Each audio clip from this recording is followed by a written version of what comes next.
First of all, of course, you can see that what started causing him this depressed state and what started causing him this loss of interest in actions and a'mal was not some book that he read of some communist. It was not some book that he read of some atheist.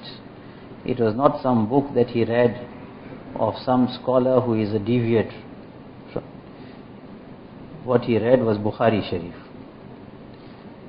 Listen carefully to what I am telling you. What he read was Bukhari Shareef.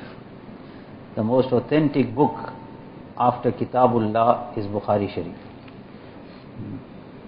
Now where did his doubt come from? Where did that going off beat and off track come from? It came from his reading of Bukhari Shareef. So now will we say that now you mustn't read Bukhari Shareef?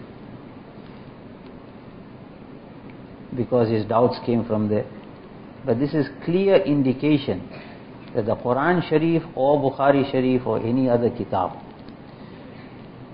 if the person does not have an ustad or the person does not have a proper understanding or background, then it can sometimes be a cause of misguidance and sometimes it will be a cause of guidance. Allah Tabaraka wa Ta'ala, with regards to the Quran Sharif itself, He says,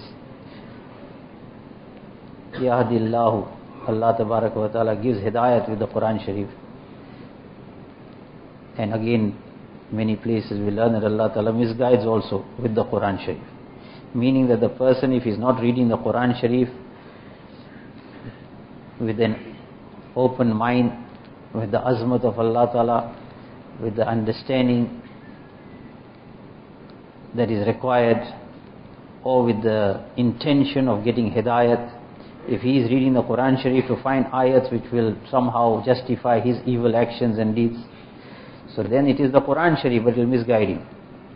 So recently there have been translations that are printed of Bukhari Sharif, Muslim Sharif, Tirmizi Sharif. Now all these are books of Hadith Sharif. And there is no doubt that they are authentic Hadiths. But if the Sahaba Ikraam, the companions of Nabi alayhi salatu wasalam, had to keep on questioning and asking Nabi alayhi salatu wasalam with regards to so many things, they were masters in the Arabic language. Or there were so many hadiths which outwardly looked conflicting. So there is a whole science of reconciliation of hadiths. Certain things were said in the early days of Nabi alayhi salatu wasalam's preaching of Islam. Certain things came later. Now the science of reconciliation, now all these things are not in those translations that are being given. So the person picks up the translation of the Quran of the Bukhari Sharif, and now he reads different hadiths and he takes them completely out of context and then comes to conclusions and says that what I am quoting is the Bukhari Sharif. No doubt the hadith is in Bukhari Sharif, but what does it mean, in what context it was mentioned? Now all that you will have to know that science of Hadith Sharif. There is just a translation.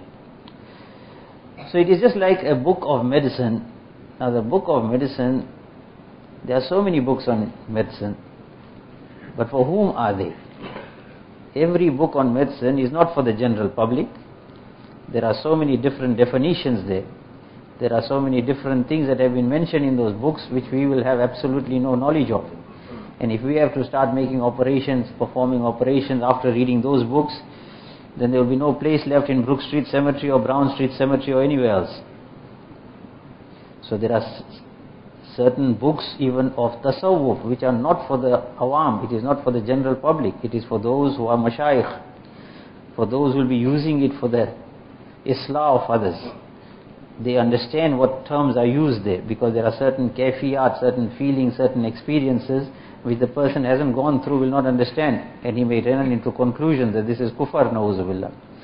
So therefore a person must be very careful. It's not that just because they are distributing free Bukhari Sharif from Madinah Sharif and Makkah Sharif, so therefore every person brings a copy and after that he starts opening any chapter that he feels like and starts reading and comes to his own conclusion. But this student, you can see that he's really in a doubt. He did not want to be. He was trying to go on the path of Islah. He was listening to some tapes and he was trying to follow and getting some hidayat, and suddenly he comes across this and it puts him completely off track.